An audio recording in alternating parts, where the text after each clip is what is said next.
દેશ ભારત કે જે લોકશાહી દેશ છે કે જેની અંદર લોકો દ્વારા, લોકો વડે ને લોકો થકી ચૂંટાયેલા જે પ્રતિનિધિઓ છે એના દ્વારા શાસન કરવામાં આવે છે કે જે અલગ અલગ પક્ષના હોય છે.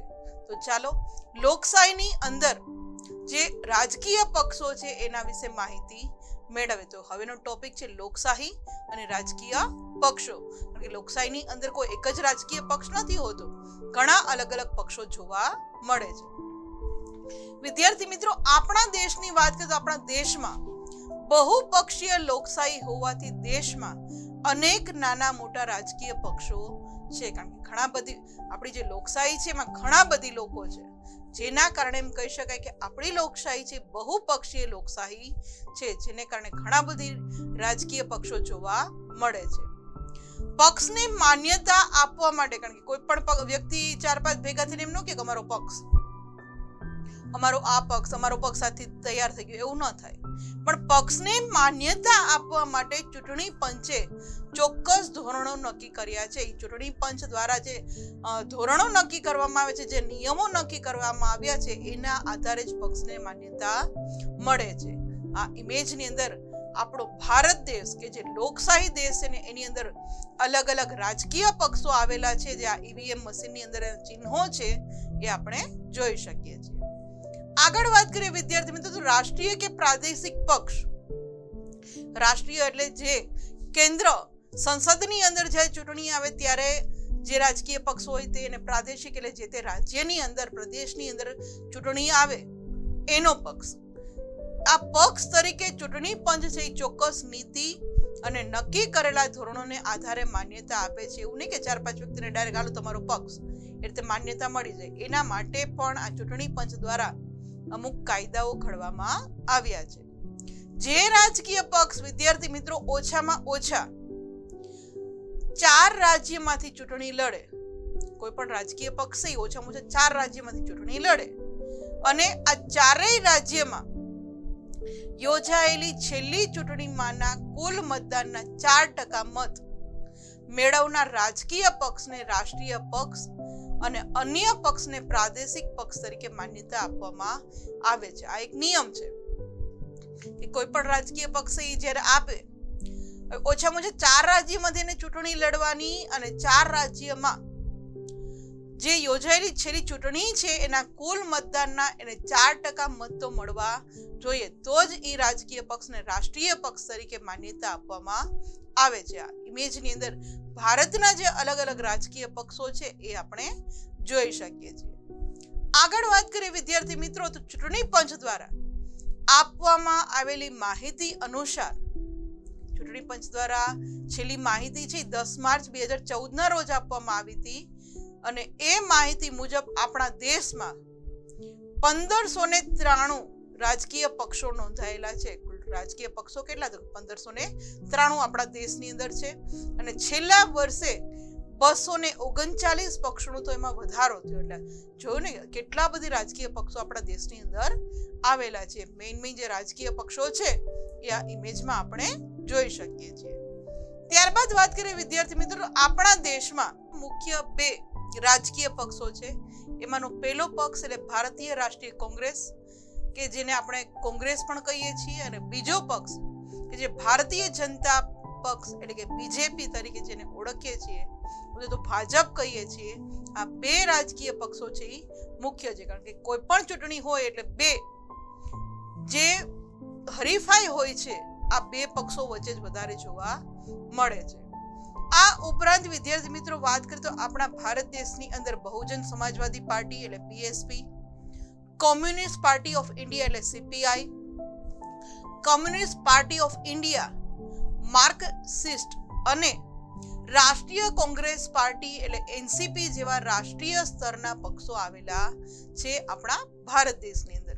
અને આ આપણે વિવિધ રાજકીય પક્ષના ચિહ્ન જોઈ શકીએ છીએ. આગળ વાત કરીએ વિદ્યાર્થી મિત્રો, તો Shiv Sena, Trinamool Congress, Samajwadi party, Dravida Munnetra Kazhagam, all India Anna Dravida Munnetra Kazhagam, ત્યારબાદ આમ આદમી પાર્ટી, જનતા દળ યુનાઇટેડ, રાષ્ટ્રીય જનતા પાર્ટી જેવા પ્રાદેશિક પક્ષો પણ આપણા ભારતની અંદર આવેલા છે, કે જે તે શિવસેના છે તે મહારાષ્ટ્રમાં છે. આ રીતે અલગ અલગ જે પક્ષો છે એ પ્રાદેશિક એટલે કે જુદા જુદા રાજ્યની અંદર આવેલા છે, જે આ ઇમેજમાં આપણે જોઈ શકીએ છીએ. રાષ્ટ્રીય પક્ષ તરીકે માન્ય પક્ષની માન્યતા મેળવેલા મતના આધારે રદ પણ થઈ શકે છે, કે જેટલા મત ન મળે તો એને રાષ્ટ્રીય પક્ષ તરીકેની માન્યતા પણ રદ થઈ શકે. જ્યારે કેટલાક પ્રાદેશિક પક્ષો એવા છે કે જેને રાષ્ટ્રીય પક્ષ તરીકેની માન્યતા મળી પણ શકે, કે એને વધારે પડતા એના જે નિયમો નક્કી કર્યા છે ચૂંટણી પંચ દ્વારા એ પ્રમાણે એને મત મળે તો એ પ્રાદેશિક પક્ષમાંથી રાષ્ટ્રીય પક્ષ તરીકે પણ એને માન્યતા મળી શકે છે. જેમ કે આમ આદમી પાર્ટી છે તો એને હવે રાજકીય પક્ષ તરીકેની માન્યતા મળી ચૂકી છે. આ ઇમેજમાં જુદા જુદા રાજકીય પક્ષોના ચિહ્નો આપણે જોઈ શકીએ છીએ. આગળ વાત કરીએ વિદ્યાર્થી મિત્રો, તો સરકાર બનાવનાર, સત્તા ભોગવનાર પક્ષ, સત્તા પક્ષ અને વિરોધ કરનાર જે પક્ષ વિરોધ પક્ષ તરીકે ઓળખાય છે. એટલે કે જે પક્ષ છે રાજકીય પક્ષ એ સત્તાની રચના કરે, સરકારની રચના કરે, કારણ કે એને વધારે પડતી બહુમતી મળી છે તો એ સરકાર બનાવનાર પક્ષ બને. તો આવા પક્ષને આપણે સત્તા ભોગવનાર પક્ષ કહીએ અથવા તો સત્તા પક્ષ તરીકે ઓળખીએ છીએ. પણ અમુક રાજકીય પક્ષ છે એને બહુમતી નથી મળી તો એ વિરોધ પક્ષ તરીકે પોતે નોંધાવે અને વિરોધ કરતા હોય આ સરકાર જે પક્ષ આવી છે એનો, તો એને આપણે વિરોધ પક્ષ તરીકે પણ ઓળખીએ છીએ. અને સરકારનો જે કાંઈ નીતિ વિષયક અને લોકતાંત્રિક ઢબે વિરોધ દર્શાવીને લોકમત ઘડતરનું કાર્ય એ લોકો કરે છે. કારણ કે જે પક્ષ સરકાર રચના કરી છે, સરકાર બનાવી છે, એ જે કાંઈ કાર્ય કરે છે એની જો ટીકા કરવામાં ન આવે વિરોધ પક્ષ દ્વારા તો એ અનિયંત્રિત શાસન કરી શકે. માટે એમ કહી શકાય કે લોકતાંત્રિક ઢબે તો વિરોધ દર્શાવીને પણ લોકમત ઘડતરનું કાર્ય આ લોકો કરે છે. જે આ ઇમેજની અંદર બંને પક્ષો હોય છે, એક સરકાર બનાવનાર પક્ષ અને બીજો વિરોધ પક્ષ, એ આપણે આ ઇમેજમાં જોઈ શકીએ છીએ. ત્યારબાદ વાત કરીએ વિદ્યાર્થી મિત્રો, જરૂર પડે તેવા સામાજિક અને જાહેર હિત ધરાવતા પ્રશ્નોમાં સરકારને સહકાર આપે તે તંદુરસ્ત લોકશાહીમાં અપેક્ષિત છે. કે તે સરકાર આપે, સહકાર આપવો જોઈએ તો જ આપણી લોકશાહી છે એ તંદુરસ્ત રહી શકે, જીવંત રહી શકાય છે. અને સરકાર પક્ષ ને વિરોધ પક્ષના સમતોલ સંબંધ ઉપર લોકશાહીની સફળતાનો આધાર છે. કે એકવાર જે પક્ષે સરકાર રચી લીધી, અને ખ્યાલ છે કે 5 વર્ષ સુધી તો આપણે જ છીએ ને આપણે જે રીતે શાસન કરવું એમ કરીએ, પણ જો એ નિયંત્રણની બહાર જાય તો વિરોધ પક્ષ દ્વારા એનો વિરોધ કરવામાં આવે અને ટીકા કરવામાં આવે તો એ લોકો પોતે જે શાસન કરે છે નિયંત્રણમાં રહીને શાસન કરે છે. એટલા માટે જ કહેવામાં આવ્યું છે કે સરકાર પક્ષ અને વિરોધ પક્ષ બંને સમતોલ સંબંધ ઉપર જ રહે તો જ આ લોકશાહી છે એ સફળ નીવડે છે. આ ઇમેજની અંદર આપણા ભારતની અંદર આ રીતે સરકાર પક્ષ ને વિરોધ પક્ષ બંને જોવા મળે છે કે જે સમતુલા રાખીને કાર્ય કરે છે એવો ભારત દેશ આપણે જોઈ શકીએ છીએ. ત્યારબાદ વાત કરીએ વિદ્યાર્થી મિત્રો, અસરકારક અને સબળ વિરોધ પક્ષ એ જીવંત લોકશાહી માટે અનિવાર્ય શરત છે. કે જે વિરોધ પક્ષ છે એને જીવંત રાખવા માટે એ લોકશાહી બનાવવા માટે અનિવાર્ય શરત બની રહે છે. લોકશાહી એ એક રથ છે, જેમ રથને 2 પૈડા સરખા હોય તો જ રથ છે બરાબર ચાલી શકે, તો એ જ રીતે આપણું લોકશાહી છે દેશ એ એક રથ સમાન છે.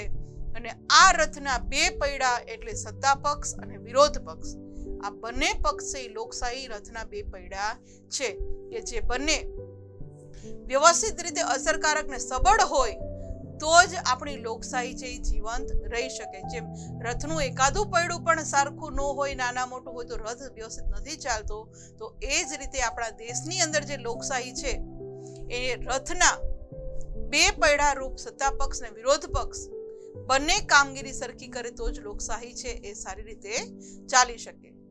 તો આ ઇમેજની અંદર આપણો દેશ જે આપણે જોઈ શકીએ છીએ કે જેમાં લોકશાહી દેશ છે એ આ જોઈ શકીએ છીએ. તો આશા રાખીએ છીએ વિદ્યાર્થી મિત્રો આ પાઠની અંદર જે આપણું ચૂંટણી પંચ આખું સમજાવવામાં આવ્યું ને આપણા ભારત દેશની લોકશાહી કઈ રીતે જીવંત રહી છે આ ચૂંટણી દ્વારા કેવી પ્રક્રિયા કરવામાં આવે છે, આ વિવિધ આપણે અહીંયા તબક્કાઓ જોયા એના.